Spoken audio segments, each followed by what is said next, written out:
अरे टिका कैसे रहे? अन्याय के सामने टिकना कौन सी भलाई की बात है? भाई मेरे को टिकट नहीं दी, वायदा किया, फिर अब मैंने ऐसा नंगा खेल देखा कि चाहे आदरणीय मनोहर लाल जी हो, चाहे और नेता हो, यानी कि बीजेपी में टिकटों की बोली लगी है। हरियाणा 1008 देखने वाले सारे बहन भाइयों ने राम राम। मैं दिनेश कुमार फिलहाल गोहाना हल्के में मौजूद हूं और बात करांगे गोहाना, बड़ौदा और खरखोदा की, क्योंकि हरियाणा 1008 के माध्यम से आपने लगातार तीनों हल्कों की चुनाव की जो अपडेट है वो लगातार आपने देखी है। और फिलहाल जो खास कार्यक्रम आप देखने लग रहे हो कि चुनाव से एक दिन पहले, इसमें हम अपने जो शीर्ष नेता है, जो दिग्गज नेता है, उनको आपके सामने हम लेकर आ रहे हैं, पूरे चुनाव के माहौल के बारे में जानकारी जुटाने की कोशिश कर रहे हैं। इसी अंतर्गत जो है हमारे साथ जुड़ गए हैं हरियाणा 1008 पर हमारे खास कार्यक्रम में पंडित उमेश शर्मा जी। सर नमस्कार। बहुत बहुत धन्यवाद सर, आपका स्वागत है इस खास कार्यक्रम में। सब दर्शकों को, देखने वालों को भी, सुनने वालों को, सबको भी मेरी नमस्कार, प्रणाम। और साथियों, आप भी बड़ी निष्पक्ष खबरें दिखाते हैं और ये प्रजातंत्र की चौथी कड़ी हैं आप। बहुत बहुत धन्यवाद जी। जिस तरह से लगातार 3 हलकों में हमने काम किया है और प्रचार जो है वो खत्म हो चुका है, और लगातार मैंने आपको बीजेपी छोड़ने के बाद कांग्रेस के जो उम्मीदवार हैं उनके प्रचार में बड़ा जबरदस्त, जोरदार, तूफानी भाषण जो है देते हुए आपको देखा है। सबसे पहले तो मैं ये जानना चाहूंगा कि पंडित उमेश शर्मा जी कहाँ से बिलोंग करते हैं, कौन सा आपका पैतृक गांव? बहुत सारे लोग हमसे भी पूछते थे, कमेंट हमारे पास आते थे, बहुत सारे लोग आपके जानते, जो नहीं जानते उनको एक बार फुल परिचय मैं चाहूंगा। भाई, मैं उमेश शर्मा नाम है, गोहाना तहसील में सिकंदरपुर माजरा गांव है और बड़ौदे हल्के में गांव पड़ता है सिकंदरपुर माजरा। और मेरा निवास जो है गोहाना शहर में है, बस अड्डे के पास। और मेरा कार्यालय, मेरा फार्म जो है वो बड़ौदा गांव में है, गांव बड़ौदा में, यानी कि वो बड़ौदा और गोहाना के बीच में है। और मेरा जो कार्य क्षेत्र है, वैसे तो हमने पूरे हरियाणा में कार्य किया है, राजनीतिक मंच पे, सामाजिक मंच पे और सोशल वर्किंग में पूरे हरियाणा में काम किया है जी। और जो है गांव सिकंदरपुर माजरा गोहाना के बिल्कुल करीब है, लेकिन बड़ौदे हल्के में पड़ता है। एक बात और पूछना चाहूंगा, जिस तरह से अभी चुनाव के दौरान ही आपकी एक वीडियो वायरल हुई, जो उस टाइम पे शायद आप बीजेपी पार्टी में थे, आपने शायद छोड़ी नहीं थी पार्टी, और टिकट की दावेदारी आप कर रहे थे। तो पहले तो मैं यही जानना चाहूंगा, जो टिकट की आप दावेदारी कर रहे थे भारतीय जनता पार्टी में, तो पहले पद था आपके पास भारतीय जनता पार्टी का, या फिर एक कार्यकर्ता के तौर पर कैसे दावेदारी? भाई, मैं 2019 में जी मैं भाजपा में गया था जी। और भाजपा में मेरा जाने का कारण ये था, भाई मैंने सोचा ये मनोहर लाल खट्टर जी, मैंने कई लोगों ने बोला ये पक्के हैं जुबान के, ईमानदार आदमी। तो मैंने सोचा भाई, क्योंकि बाबू मूलचंद जैन का मैंने नाम लिया, हमारे दिमाग में तो वही एक ट्रैक पर रहने की आदत है। तो जींद बाई इलेक्शन होया था, कुछ उन्होंने वहां वायदे किए थे, तो मेरे ये इम्प्रेशन था दिमाग में। तो मैं चुनाव लड़ना चाहता था। चुनाव लड़ने के लिए कोई अवसर को पाना कोई बुराई नहीं है, और मेरा मकसद केवल एमएलए एमपी बनना नहीं है। मेरा मकसद था व्यवस्था परिवर्तन के ऊपर काम करना। और हर आदमी की अपनी प्रतिभा होती है, सही बात है। हर आदमी की अपनी प्रतिभा है, हर नेता की अपनी प्रतिभा है, हर नेता का अपना विजन है जी। देखो, जो है आज तराई मच रही है, लोग चौधरी भूपेंद्र हुड्डा जी को क्यों याद कर रहे हैं? उनका अपना एक विजन है, भूपेंद्र हुड्डा जी का काम करने का तरीका है। तो मेरे दिल में भी एक सपना था कि मैं बतौर विधायक व्यवस्था के ऊपर काम करूं। सरकारी स्कूलों में एक तो भट्ठा बैठ रहा है, सरकारी स्कूलों में ऐसी क्रांति लेगा हूं कि सरकारी स्कूलों में आज से 30 साल पहले, 35 साल पहले जो पढ़ाई होती थी, देखो हर आदमी हर अपने बच्चों को प्राइवेट में नहीं पढ़ा सकता, इतने पैसे कहाँ से आएंगे?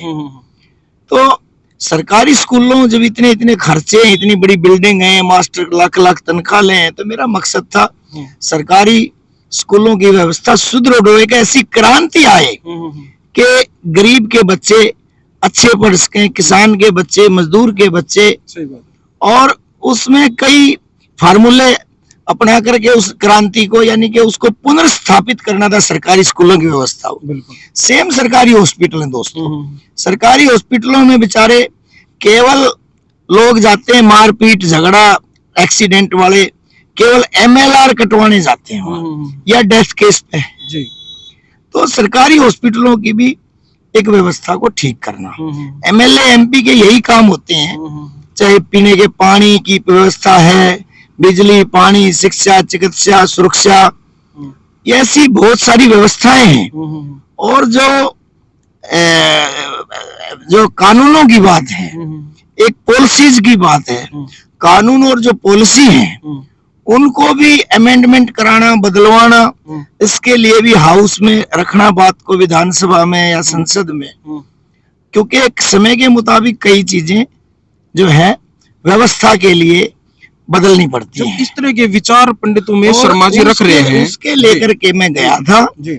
अब मैंने देखा वहां जाकर के, वो मैंने देखो 19 में देखा, 20 में बाई इलेक्शन आ गया, फिर देखा। अब साथी सुन रहे हैं, कई कहते हैं भाई उमेश शर्मा टिका रहो, एक जगह नु बोले, अरे टिका कैसे रहे, अन्याय के सामने टिकना कौन सी भलाई की बात है भाई। मेरे को टिकट नहीं दी, वायदा किया, फिर अब मैंने ऐसा नंगा खेल देखा कि चाहे आदरणीय मनोहर लाल जी हो, चाहे और नेता हो, यानी कि बीजेपी में टिकटों की बोली लगी है।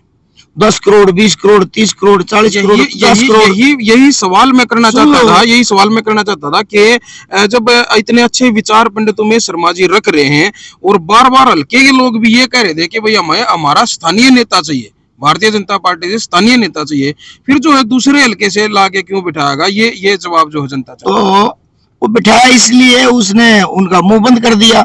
ये जितने भी मंत्री हैं, धर्मेंद्र प्रधान, ये उड़ीसा का है, कैसे ये दूसरे नेता, अरे भाई क्या डाला मुंह में? अरे नंगा नाच जो है, रुपए भ्रष्टाचार की जननी है भाजपा कहती है। हमने तो जो पर्ची खर्ची है या इस तरह की जो रिश्वतखोरी है तो बंद कर रखी है भाजपा ने। आप भाजपा के आपने भी भाजपा से कुछ पैसे ले रखे हैं क्या?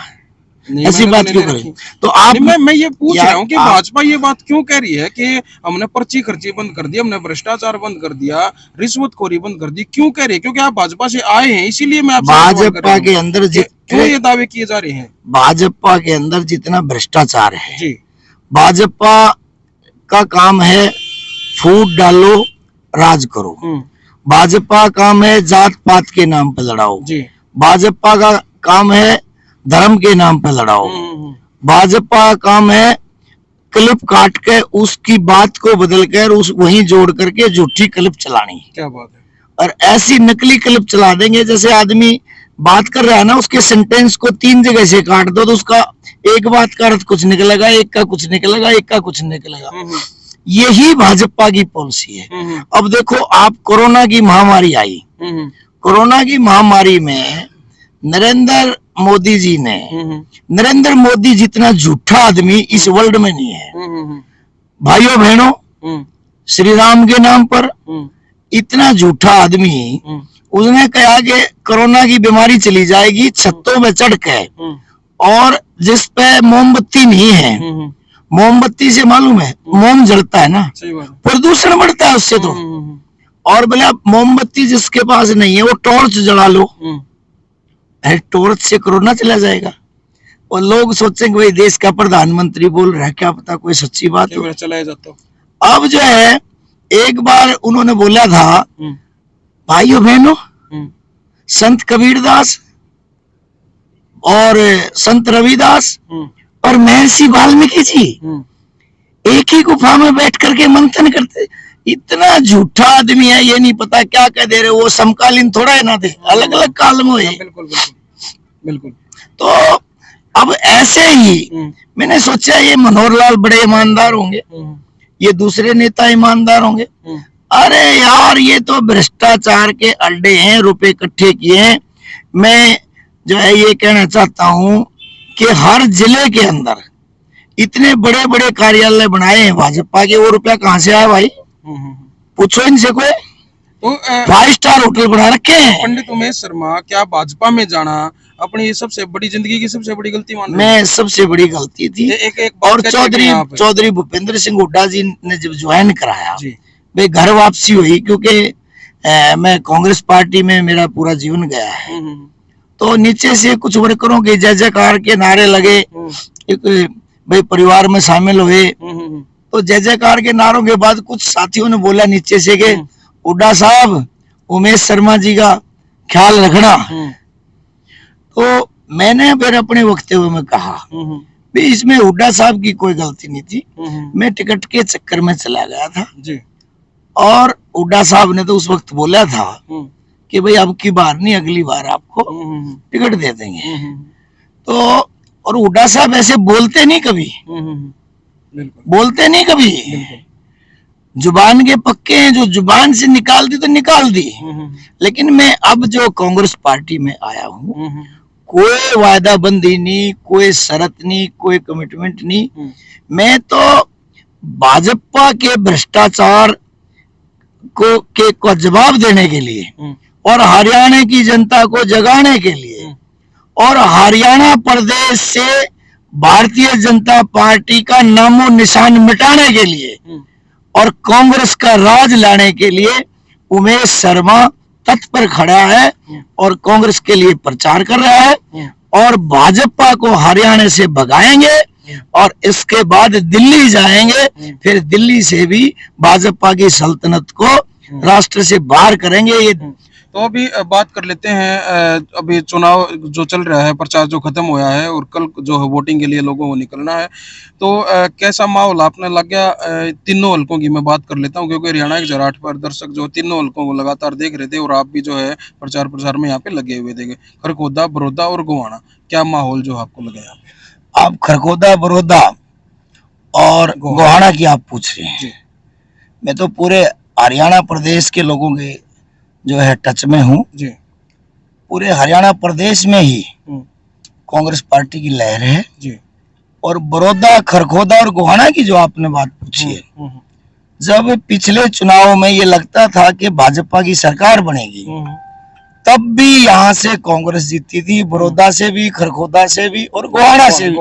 तो अब कायगा शक मानते हो? अब तो और भी ज्यादा वोटों से जीतेंगे। तो जगबीर सिंह मलिक गोहाना से, बड़ौदा से इंदुराज भालू नरवाल और खरखोदा से जयवीर वाल्मीकि जी। उनके पिता रामधारी वाल्मीकि क्या सेवक थे यार, सादे लोग थे। बिल्कुल। ये इंदुराज भालू, इंदुराज नरवाल, ये एक साधारण किसान का बेटा बेचारा। भूपेंद्र हुड्डा जी, दीपेंद्र हुड्डा जी, कांग्रेस पार्टी ने टिकट दी है। सारी टिकटें कांग्रेस में फ्री टिकटें मिलती है, भाजपा में रुपए से टिकट मिलती है। जो रुपए से टिकट लेंगे वो क्या सेवा करेंगे? चौधरी जगबीर सिंह मलिक इतना ईमानदार 5 बार विधायक रहा, कोई उंगली करके दिखा दो 1 रुपए की। बिल्कुल। और अरविंद शर्मा तो पहले सोनीपत ने ठग के ले गया, फिर करनाल ठगी, फिर रोहतगी बाड़ा आ गया। क्या है बोला मेरा घर है, तेरा घर है तो भाई तू 30 साल में बोर्ड का आया, पहले याद नहीं आया घर? सही बात। तो फिर कहा कि मेरी राजनीतिक जन्मभूमि है। यहाँ किल की पाटगी गोहाने के लोगों ने कहा राजनीतिक जन्मभूमि यदि आपकी गोहाना आप कह रहे हैं तो यह राजनीतिक मरण भूमि भी है, गोहाना होगी। पाप का घड़ा भर चुका है। तो बहुत बहुत धन्यवाद है। लास्ट में मैं चाहूंगा कि 5 तारीख के वोटिंग को लेकर क्या अपील लोगों से करेंगे? शांतिपूर्ण ढंग से मतदान हो, उसके लिए क्या अपील करेंगे पंडित उमेश शर्मा जी? सारे दर्शक भाइयों से अपील करता हूँ, ये प्रजातंत्र का बहुत बड़ा पर्व है। आप सब अपना मतदान करें और जब आप मतदान करें तो श्री राम के नाम पर इन चीजों को, जो ये जात पात के धर्म के नाम पर, इनसे बचना और अपनी आत्मा को मंथन करना और तिरंगे झंडे की तरफ देखना और तिरंगे झंडे के बीच में हाथ का निशान है उसकी तरफ देखना और कांग्रेस पार्टी की तरफ देखना और कांग्रेस पार्टी को अपना मतदान करना।